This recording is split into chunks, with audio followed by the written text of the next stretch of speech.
So, good morning everyone. My name is Darjan Mascarlan from BSIT3 Block A. So, in user experience design, we were tasked to choose and redesign using Adobe XD. So here, choose a website that has a poor design or user experience. This can be a website with outdated visuals, confusing navigation, or other design flaws. Ensure it is appropriate for your redesign and accessible for you to use. Redesign the website and the chosen website must be included in the recorded presentation. So, ang napili ko dito is itong Philiad kasi napansin ko medyo di gano'n kaayos yung pagkakagawa ng website. For example na natin dito is yung navbar. Tingnan yung navbar. Naka-small caps yung mga letters, tapos yung hover niya, yellow. So, hindi siya parang pasok sa color palette na maganda sa mata. Tingnan niyo yung input, yung search bar. Saka yung pinaka-importanteng na-miss out nila dito is yung pagiging responsive ng website. So, take a look at this. Ayun. Pag sa mobile niyo na in-open yan, ganito na magiging itsura ng website. So, ang gagawin natin, gagawa tayo ng UI nito using Adobe XD, and then we'll create a new layout and design for this website to make it look good in mobile devices. So ngayon nandito na tayo sa Adobe XD, let's try to redesign the PhilHealth website in mobile devices. So here, nakikita nyo ngayon, i-copy paste natin yung artboard na yan, paste natin dito. Ang una natin gagawin is yung navigation bar. So, instead of using a navigator like this, gagawa tayo ng burger menu. So, basically, lalagyan natin dito yan. Pag click natin yan, magpapop up yung green color. So, let's start. So, here, andito yung folder ko. Ito yung isa sa mga pinaka-importanting dapat yung gawin kapag gagawa kayo ng website or UI design ng website. So, sa folder, gumawa ko ng icon. Lagay ko dito yung mga kailangan kong icons na ilalagay doon. So, ang kailangan natin ay yung burger menu. So, hanapin natin. So, ito yung burger menu.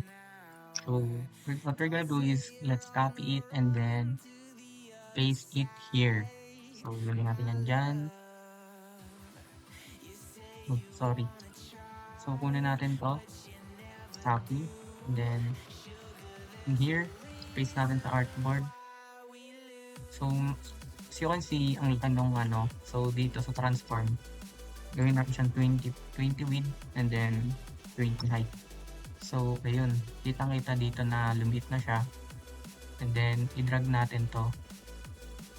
Ilipat natin sa taas. So, sorry. Yun. Ilagay natin siya dito. So, importante, dapat nang tandaan, gagawa kayo, lagyan nyo na ng layout grid para maganda tignan. Saka mas mapapantay nyo yung pagkakaayos ng website nyo. So, ang gagawin natin, yan. And the next one is in here, gawan natin siya ng color. I-fill natin yung color niya ng green kasi tugma dun sa may website na PhilHealth. Saka make sure natin na hindi ganun katapang yung color para hindi ganun kasakit sa mata. So, maghanap tayo ng bagay. Ayun. And then, next icon natin yung X icon. So, i-copy natin yan. Paste natin dito. Ayusin natin ulit. 10 by 20 by 20. Yan. And then, i-drag ulit natin kung saan nakapwesto yung burger menu. So, lagyan natin yan dito. Kunin natin. Then, ipantay natin. Let's see. So, ayun, pantay na. So, ang gagawin natin, sa prototype, kunin natin tong burger menu. Punta natin dito.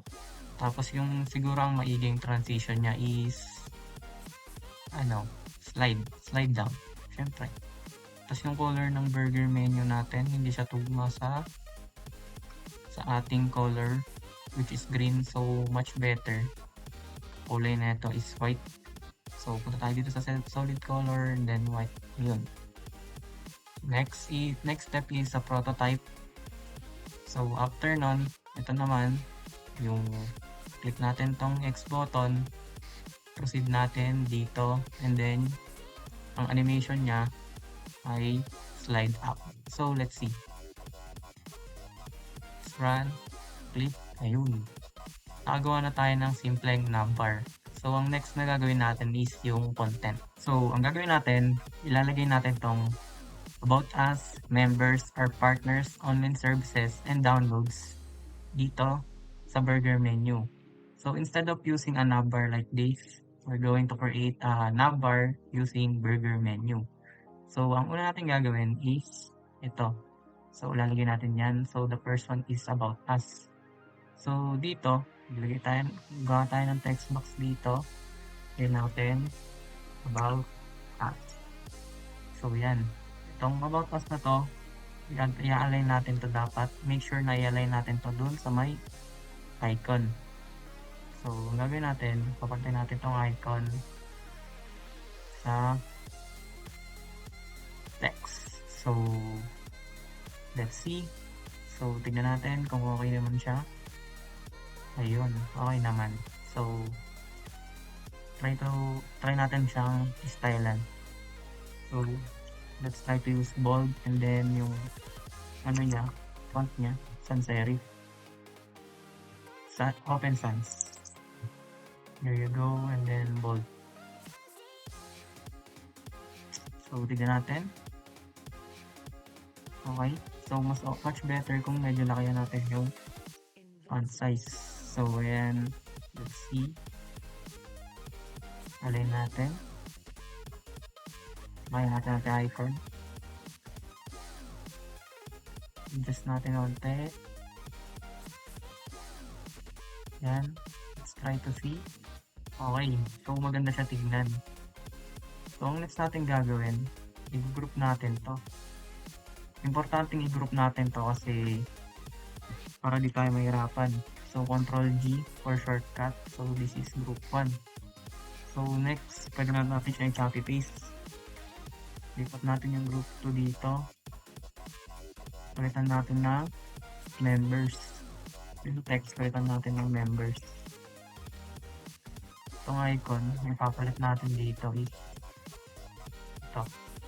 Much better kung ito. So, tanggalin natin itong icon na to. Gawin natin yan dito. Adjust natin. Hanggang sa maging okay yung tsura niya. Pag nag-align na, all goods na yun. So, yan. Group natin ulit.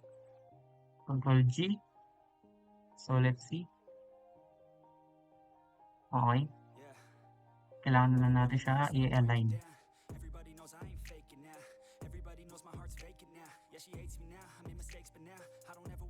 So, tuloy-tuloy natin tong gagawin hanggang sa maayos na natin to.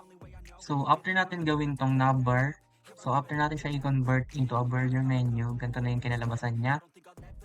So, let's see. There you go. Mas okay na siya tignan kaysa sa ganitong navbar kasi hindi ganun ka-ayos tignan. So, ang next natin gagawin, i-implement natin itong image na to, saka yung mga cards na to, and logos, icons, footer sa mobile devices kasi gagawin natin siya mobile responsive. So, let's start.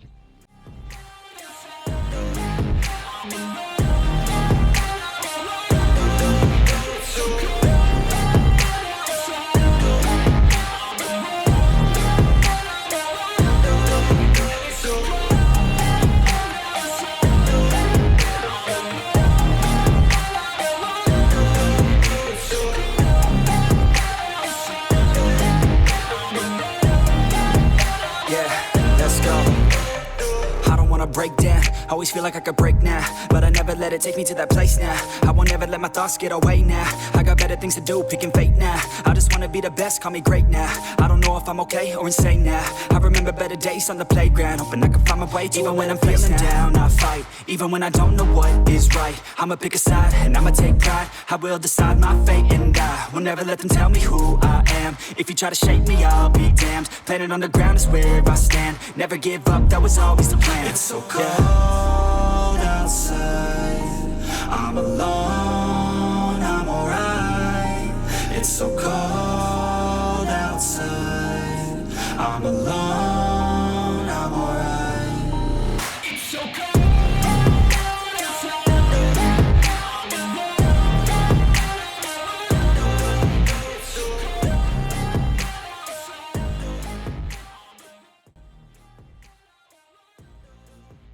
now that we finished creating the prototype of mobile responsive PhilHealth website, makikita natin dito, i-compare natin yung itsura ng mobile responsive ng nagawa nating UI versus sa mobile responsiveness ng official website nila. So, let's see. Ito yung itsura ng official website. So, yung atin, tira natin. Hindi natin sa tabi ng Mozilla Firefox. So, as you can see, let's compare. So, ganda yung pagkaka-mobile responsive netong gawa nating UI kaysa sa official website. So, my name is Darjem Escardan. I'm from BSIT3 Block E. Thank you.